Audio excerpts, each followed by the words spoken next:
Assalamualaikum warahmatullahi wabarakatuh. Nama saya Jojo dan selamat datang di channel Lentera Sunyi. Mungkin kalian pernah dengar tentang kisah horor dua pendaki, Adi dan Ayu, saat mendaki Gunung Ciremai yang ditulis oleh Bang Aras Anggoro. Kali ini admin akan mencoba membawakan cerita ini karena menurut saya pribadi, kisah pendakian ini sangat berkesan dan menarik untuk disimak. Saya akan menceritakan kisah mereka melalui sudut pandang Adi. Tidak ada yang salah selama kita naik sampai puncak dan ngecamp. Masalah baru muncul menjelang kita turun. Di pengasinan Ayu haid. Setelah memasang pembalut, kita langsung turun, pamit sebentar dengan pendaki Wonosobo yang kemarin sempat ngobrol di puncak. Mereka menyarankan ngecamp semalam lagi karena sudah mulai sore. Tapi karena besok kita berdua kerja, ngecamp semalam lagi jelas tidak mungkin. Masuk hutan lagi, Ayu jalan duluan. Aku di belakangnya, biar bisa mengawasi. Kita berjalan pelan, jalur Linggarjati agak bahaya untuk dibawa lari. Sebentar-sebentar Ayu minta istirahat, mungkin pengaruh haid. Keanehan mulai terasa ketika kita melewati pos Sangga Buana. Kita tidak bertemu satu pendaki pun yang naik, padahal ramainya pendaki inilah yang membuat saya berani turun walau kesorean. Jam 5 sore, kita sampai di pos Batu Lingga. Ada sedikit tanah lapang buat kita istirahat. Di sini kita masak mie dan nyeduh kopi. Gimana Di? Udah sore banget. Ngecamp lagi apa gimana? Kata Ayu. Mukanya jelas capek dan khawatir. Lanjut aja yuk, sekalian capek, kataku. Setelah di rumah, barulah aku tahu kesalahan fatal dibuat di sini dan di Sangga Buana. Ayu bercerita, waktu di Sangga Buana, dia kesal harus bentar-bentar berhenti karena kasih jalan pendaki yang naik. Dia sempat ngomel, andai gak ada yang naik lagi, enak nih turun, gak keganggu. Entah kebetulan atau tidak, memang betul. Kami tak pernah lagi berpapasan dengan pendaki lain. Kesalahan kedua dan yang paling fatal, di Batu Lingga, Ayu membuang bekas pembalutnya ke rimbunan semak-semak. Mulai dari sini sampai bawah adalah teror. Beres-beres peralatan, packing ulang, kita langsung jalan. Hari sudah gelap karena menjelang maghrib. Ayu di depan, aku di belakang. Bulu kuduku mulai berdiri, rasanya di antara semak, di balik pohon, di setiap tempat yang gelap, ada yang mengawasi. Kepalaku mulai nyeri. Di belokan hutan, aku kaget melihat Ayu berhenti dan badannya menghadapku. Suaranya gemetar. Dia bilang, Di, lo jalan duluan ya. Gue pegangan carry lo aja. Aku mengangguk. Jadi sekarang aku jalan duluan, sementara Ayu pegangan carrierku di belakang. Jalanan sudah gelap total, penerangan cuma dari cahaya headlamp. Dari sudut mata, aku melihat ada bayangan hitam yang berdiri di pohon. Tapi waktu aku menoleh, tidak ada siapapun. Lalu ada suara bisik-bisik yang jelas sekali. Yang tadinya aku pikir pendaki yang naik. Nyatanya, jalur di depan cuma kosong dan gelap, tidak ada siapapun. Di sini aku berdoa dalam hati, memohon perlindungan. Tiba-tiba Ayu menangis. Dia jatuh terduduk, kepalanya disembunyikan di lututnya. Dalam sesenggukannya, dia berulang kali menyebut, pocong, pocong. Mendengar itu, bulu kuduku berdiri total. Kulihat segala arah dengan panik. Sosok itu tidak ada. Aku membujuk Ayu untuk berjalan lagi, sambil mengingatkan untuk berdoa. Akhirnya Ayu mau berjalan lagi setelah matanya kututup dengan buff. Dengan cara itu, Ayu tidak lagi histeris, tapi jalan kami sangat pelan. Sepanjang jalan, aku masih terus melihat kelebatan-kelebatan hitam. Kadang semak-semak yang bergoyang sendiri. Suara-suara dalam bahasa Sunda yang aku tidak mengerti artinya terdengar, entah di telinga, entah suara pendaki yang terbawa angin. Badanku gemetar ketika aku melihat sebuah bayangan di ujung jalur. Dia jongkok di bawah pohon. Kali ini bayangan itu tidak hilang. Aku istighfar semakin kencang. Ayu memegang tanganku dengan erat. Semakin mendekat, kami akan terpaksa melewatinya karena sosok itu tepat di pinggir jalur. Nyaliku habis.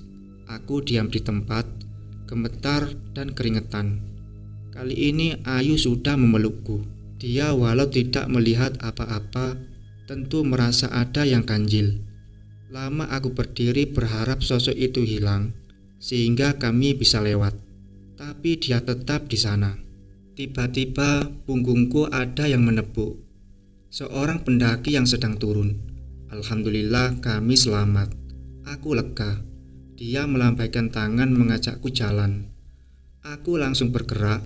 Sosok itu sudah hilang. Aku mengikuti pendaki itu hingga tiba-tiba dia hilang di kegelapan. Sebuah suara pelan terdengar. "Jalan lurus aja bang, jangan tengok ke kiri." Aku dan Ayu yang masih terus merayap pelan.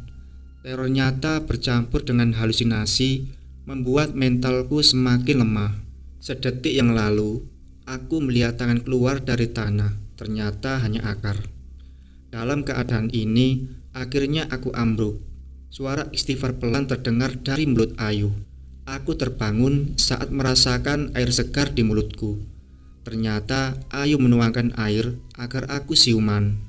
Kami mulai berjalan. Keadaan sekarang berbalik. Aku yang hampir tidak punya tenaga tersisa dipapa oleh Ayu. Kelebatan-kelebatan bayangan masih terlihat di antara pohon. Di suatu tempat, aku bahkan melihat kaki yang berayun-ayun. Tak berani memastikan kaki siapa. Aku memejamkan mata setelah melewati turunan yang agak tajam. Aku melihat di kiri jalur ada tenda. Aku lega bukan main. Akhirnya kami selamat. 3 orang tampak sedang mengelilingi api unggun. 1 orang melihat kami, dia melambaikan tangan. Aku dengan gembira setengah berteriak ke Ayu. Tiba-tiba Ayu menamparku dengan keras sambil berteriak-teriak histeris. "Di, sadar di, istighfar. Gak ada apa-apa di situ." 3 orang itu sekarang semuanya melambai-lambai memanggil. "Itu ada orang yuk, ayo ke sana. Gak enak udah dipanggil yuk." Ayu menamparku lebih keras sambil berteriak di kupingku menyuruhku istighfar.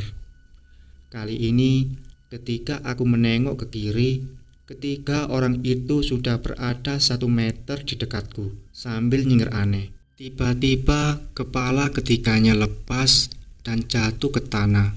Sambil cekikikan, kepala tadi menggelinding ke arahku. Aku histeris dan langsung lari.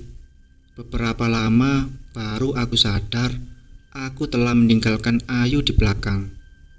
Kakiku lemas, jantung berderap kencang. Mau balik menyusul Ayu, tapi kelewat takut. Tapi tak lama kulihat Ayu berjalan turun. Begitu dekat, dia cuma menepukku, mengajak berjalan. Aku berjalan mengikutinya di belakang. Tapi pelan-pelan aku memperlebar jarak dengan Ayu. Terus terang, aku tidak yakin Ayu yang jalan di dekatku adalah Ayu temanku. Segala doa aku panjatkan, ada rasa menyesal karena aku tidak hafal ayat kursi. Aku berjalan dengan mata menatap ke tanah, karena di sekitarku penampakan ada di mana-mana. Bahkan sambil menatap ke tanah, aku bisa melihat di sebelahku ada kaki-kaki yang kulewati. Ada yang kecil, besar, ada yang hitam. ada yang memakai kain putih. Jantungku serasa mau copot ketika Ayu yang berjalan 3 meter di depanku tiba-tiba berlari dan langsung naik ke pohon sambil tertawa. Aku langsung putar arah, lari ke atas lagi. Tidak jauh aku lihat Ayu bersandar di pohon sambil menangis. Instingku mengatakan ini Ayu yang asli. Tapi begitu kusentuh, dia berteriak-teriak histeris. Pergi, pergi. Dia langsung jatuh lemas. Saat dia sadar, aku yang menyentuhnya. Di, ini lo beneran kan? Tanya Ayu. Kami dengan badan gemetar dan berdoa mulai berjalan lagi. Semua penampakan muncul, ada yang bertengger di pohon, kepala yang menyembul di semak-semak, bau-bau busuk dan wangi melati yang berganti-ganti. Aku dan Ayu berusaha tetap berjalan. Di tengah jalur, kami sangat takut jika terlalu ke kiri atau ke kanan. Ada tangan yang akan menarik kami ke semak-semak. Belum lagi suara-suara. Ada suara yang terdengar marah, tapi dalam bahasa Sunda. Ada yang tertawa cekikikan, ada yang mengucapkan Assalamualaikum berulang-ulang. Aku sempat berlindung di balik pohon ketika melihat kuda lewat tanpa ada penunggangnya. Kami akhirnya lepas dari hutan dengan susah payah. Tidak pernah terpikir untuk melihat jam berapa. Tapi gangguan masih belum mau melepas kami. 1-2 tangan atau kepala masih muncul dan hilang di sudut mata kami. Lalu suara burung terdengar jelas. Entah aku sudah terlewat terbiasa atau sudah pasrah. Aku 100% yakin itu pasti burung jadi-jadian. Ternyata bukan burung jadi-jadian. Ini burung biasa. Aku lega selega-leganya. Aku mendengar Ayu istighfar pelan, lalu jatuh pingsan. Perasaanku kembali berantakan. Ada apa lagi ini? Sebelum aku juga pingsan, aku sempat melihat apa yang membuat Ayu tumbang. Di belakang burung tadi ada yang terbang mengikuti. Aku terbangun di pos Cibunar, bingung dan disorientasi. Sampai aku tersadar lagi, kejadian tadi malam bukan mimpi. Badanku kembali gemetar, berharap beberapa orang di ruangan itu menyadari aku terbangun, langsung menghampiri. Yang satu memberikanku teh panas manis, yang saat ku minum langsung membuatku semakin tenang. Yang satunya duduk di sebelahku sambil mengusap-ngusap punggungku. Diminum pelan-pelan aja tehnya, Cang, kata si bapak itu. Aku memperhatikan seluruh ruangan, masih belum yakin kalau aku sudah tertolong. Pak, teman saya, aku menanyakan keberadaan Ayu. Tidak adanya Ayu di situ langsung membuatku terserang panik. Ada di ruangan sebelah, tidak apa-apa, Jang. Aku lalu menceritakan semua kejadian yang kami alami sampai akhirnya kami pingsan. Bapak itu mendengarkan dengan tenang, tidak tampak terkejut sama sekali. Asap rokok sesekali mengepul dari bibirnya. Semua yang kuingat kuceritakan, kecuali kejadian Ayu membuang pembalutnya di semak. Selain takut, ada rasa malu karena telah mengotori gunung. Kejadian gaib memang sering terjadi di sini, tapi saya baru dengar yang sampai parah begini. Saya juga nggak tahu, Pak. Jawab saya berbohong. Bapak itu menatap lurus ke mataku seperti berusaha membaca. Dia lalu bertanya, "Punten ya, Cang, punten. Bapak cuma nanya, kalian di atas zina ya?" Kata si bapak. Aku gelagapan ditanya seperti itu. Astagfirullah, tidak, Pak. Saya sama Ayu cuma temen. Kita juga bawa tenda masing-masing, Pak. Bapak itu masih menatapku dengan pandangan tidak yakin. Tapi memang itu kenyataannya. Aku dan Ayu sepakat untuk tidur di tenda masing-masing. Ayu membawa tenda yang berkapasitas 1 orang, yang sering kuejek sebagai tenda orang mati. dan aku membawa satu tenda yang baru kubeli sebelum berangkat. Kami memang akrab, tapi keakraban kami sama sekali tidak mengarah ke arah romantis. Ya sudah, kamu istirahat dulu sebentar. Nanti ada yang datang bawa lauk dari bawah. Kamu langsung makan ya, diisi perutnya, kata si bapak. Aku mengangguk. Terima kasih pak. Bapak itu langsung keluar, menemui beberapa orang yang sejak tadi diam-diam mendengarkan pembicaraan kami. Dari suaranya mungkin ada sekitar 4 orang. Tapi aku sama sekali tidak paham apa yang dibicarakan karena dalam bahasa Sunda. Tapi naik turun intonasi obrolan itu, mereka seperti membicarakan aku dan Ayu, yang membuatku merasa tidak enak. Jam di tangan memutuskan pukul 11 siang. Buat orang yang habis-habisan diteror tadi malam, tak terbayangkan gembiranya melihat cahaya matahari. Aku melihat carrierku dan carrier Ayu ada di pojok ruangan, juga sepatu milik Ayu. Ku buka carrierku mencari handphone saat ku dengar suara eraman Ayu. Suaranya ada di ruangan sebelah. Bulu kuduku kembali berdiri. Apakah cobaan ini belum selesai? Pikirku waktu itu. Aku memberanikan diri melongok ke ruangan sebelah. Hatiku langsung mencelos melihat keadaan Ayu. Satu orang ibu-ibu tua sedang memijit kening Ayu sambil komat-kamit. 3 orang lainnya memegangi tangan dan kakinya. Ayu sendiri berontak hebat, berusaha melepaskan diri. Badannya dilentingkan ke atas ke bawah dengan brutal. Kakinya berusaha menendang orang yang memeganginya. Matanya merah melotot hingga nyaris keluar. Ketika Ayu melihatku, dia tertawa histeris, mirip ular lalu berteriak histeris. Aku shock melihat keadaan Ayu, hingga aku cuma bisa berdiri di tempat. Bapak tadi lalu menarikku dan kembali menyuruhku meminum air teh tadi. Jangan ke situ, Jang, di sini aja, kata si bapak. Teman saya, Pak, kataku tanpa bisa meneruskan kalimat.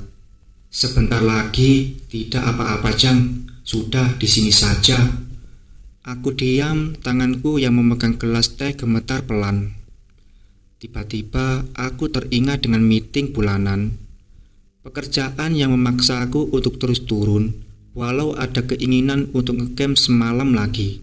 Terlambat sudah, aku membayangkan muka murka atasanku atas ketidakhadiranku. Laporan-laporan yang harus kuserahkan, wajah kecewa rekan-rekanku. Aku mendesah, Pak, kira-kira sore teman saya sudah bisa normal lagi kan, Pak? Bis arah Jakarta sampai malam kan, Pak? Saya hari Selasa harus sudah ngantor, Pak. Tanyaku pada si bapak. Si bapak menjawab ringan, tapi bagai petir di telingaku. Sekarang teh hari Rabu, Cang. Astagfirullah, aku pingsan 3 hari. Tidak lama ibu tua tadi keluar. Dia berjalan lemah menghampiri kerumunan orang di depan. Di situ aku memperhatikan keriput tangannya. Ibu itu sudah tua sekali, mungkin usianya hampir 70 tahun. Di situ dia berbicara pelan, yang lain mendengarkan. Pada suatu kalimat, beberapa orang tampak terkejut, lalu mengangguk-angguk. Bapak tadi lalu menghampiriku. Jang, kita turun duluan ya. Kamu bapak bonceng. Teman kamu nanti nyusul turun. Soalnya motornya cuma 1, Jang. Aku tidak bisa menolak. Ketika akan mengangkat carrier, si bapak melarang. Udah di situ saja, biar nanti ada yang nurunin. Ayo, Cang, kata si bapak. Ada sedikit nada memaksa. Benar, di luar ada motor yang diparkir. Si bapak naik ke motor dan menyalakannya. Aku lalu naik di belakang, tapi ketika digas, motor itu tiba-tiba mati. Aku turun lagi karena si bapak tampaknya akan menyela motor. Sekali sela dan hidup, aku naik lagi. Tapi ketika digas, motor itu mati lagi. 2 orang lalu menghampiri kami, yang seorang menggantikan si bapak dan menyalakan motor. Motor itu kembali menyala. Dia lalu berjalan 5 meteran, lalu berputar lagi, tapi kembali mati ketika aku naik ke motor.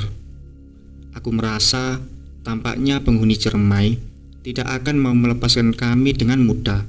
Akhirnya jam 4 sore si bapak itu memanggilku masuk. Di dalam ada si ibu tua sudah menunggu. Ibu itu mengatakan sesuatu kepada si bapak yang mendengarkan dengan menunduk menatap lantai. Ibu ini pastinya tidak bisa berbahasa Indonesia. Jang, si emak udah berusaha, tapi setan yang masuk ke tubuh teman si Ujang ada banyak. Dikeluarin satu, yang lain masuk. Begitu terus. Dan ada satu makhluk yang emak sendiri gak bisa ngeluarin. Bentuknya ular bertanduk, kata si bapak. Intonasi si bapak mengisyaratkan ada kabar yang lebih buruk. Makhluk itu dendam sama teman si Ujang, karena teman si Ujang udah lancang ngotorin rumahnya. Jadi teman si Ujang mau diambil, mau dikawinin, kata si bapak lagi. Sekarang aku benar-benar panik. Pak, tolong pak, bilangin saya minta maaf. Tolong pak. Iya Jang, tenang, kata si emak. Makhluk ini juga sebenarnya tidak jahat. Dia maklum dengan kelakuan manusia pendaki, tapi kelakuan teman Ujang udah keterlaluan. Ada sedikit perasaan lega mendengar ucapan si bapak barusan. Dia akan melepas teman si Ujang, tapi ada syaratnya, sambung si bapak. Apa syaratnya pak? Tanyaku khawatir. Ujang, malam ini harus naik dan ambil lagi kotoran yang kemarin dibuang teman si Ujang. Seluruh sendi di tubuhku langsung bergetar mendengar syarat barusan. Aku yang belum tentu setahun sekali melaksanakan sholat maghrib itu sholat dengan khusyuk. Setelahnya aku berdoa hingga meneteskan air mata, memohon perlindungan pada Allah. Sehabis berdoa, si bapak yang mengimamiku sholat maghrib berbalik ke arahku. Jang, nanti habis sholat isya langsung berangkat. Tidak usah takut, bismillah aja Jang, doa jangan putus ya. Aku cuma diam dan mengangguk. Setan apa saja tidak akan bisa menyelakain kamu Jang, kalau kamu ingat Gusti Allah, sambung si bapak. Setelah isya, aku mengisi carrierku dengan 2 botol air mineral. Kucek lagi headlamp juga senter, semua siap. Ku tengok sekali lagi keadaan Ayu, dia sedang tertidur dan masih ditemani si ibu tua itu sambil tersenyum kepadaku seperti memberi restu. Di luar aku sudah ditunggu si bapak. Aku mencium tangannya sekaligus minta didoakan. Lalu si bapak memberikanku sebuah bungkusan dan kain putih. Aku bertanya, apa ini pak? Bungkusan ini isinya tanah. Nanti tanah ini kamu sebar di gubuk belakang Condong Amis ya. Kainnya kamu bawa. Nanti kalau ketemu yang kamu cari, kain ini buat bungkusnya. Sekali lagi aku mengangguk. Lalu dengan menarik napas panjang, aku berangkat. Seekor burung berkeok-keok entah di mana, mengikuti setiap langkahku. Satu-satunya penerangan hanya cahaya senter yang kuarahkan ke tanah. Aku sengaja memfokuskan pandangan ke langkah kakiku. Semakin jauh ku berjalan, bayangan horor malam itu kian menjadi nyata. Tapi tiap kali bayangan itu muncul, segera ku tepis jauh-jauh, walaupun sia-sia. Aku berhenti di batas ladang. Di depanku sekarang membentang hutan pinus. Aura mistis menjalar dari semua tempat. Dengan mengucap bismillah, aku melangkah. Tiba-tiba, aku mencium bau busuk yang sangat pekat. Bulu kudukku langsung berdiri. Cahaya senter bergoyang akibat tanganku yang gemetar. Aku tetap memaksa untuk maju walau pelan. Setiap kali aku ingin berbalik dan lari, aku selalu mengingat sosok Ayu yang sedang tertidur saat tadi kutinggal. Bau busuk itu hilang, berganti bau melati.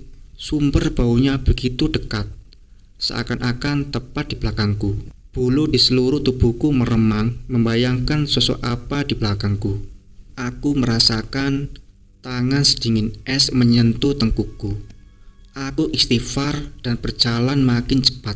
Dalam situasi seperti ini, tiba-tiba aku teringat legenda Nini Pelet yang konon berkeliaran di antara pohon-pohon pinus. Di wilayah ini, di waktu malam, juga sosok Nyai Kembang pengantin wanita yang mati saat tengah mengandung dan mayatnya dibangkitkan.